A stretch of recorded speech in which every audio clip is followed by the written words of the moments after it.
इमरान खान को डराने के लिए सब किया गया। पीटीआई वाले खुद को अक्ले कुल समझते हैं। वो कहते हैं कि हम ही सब कुछ हैं, मगर कौन इस बात को नहीं मानता। साबिक जर्नल फैज़ चिश्ती का बरतानवी नशरियाती इदारे को इंटरव्यू। फैज़ चिश्ती का मज़ीद कहना था कि इमरान खान खुद को अक्ले कुल समझता है, लेकिन दूसरी जानब 3-4 सालों में उसकी कारकर्दगी सिफर है।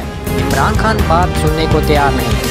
स्टैब्लिशमेंट और इमरान खान के बारे में बयान देते हुए फैज़ चिश्ती का कहना था कि आग दोनों तरफ बराबर लगी है, दोनों बात करने को तैयार नहीं। बात ही मसले का हल है, बात करेंगे तो मसला हल होंगे। फैज़ चिश्ती ने कहा कि अगर आप मेज़बानी करें, दोनों बात करने को तैयार हो, मैं दोनों में बातचीत करवा सकता हूँ।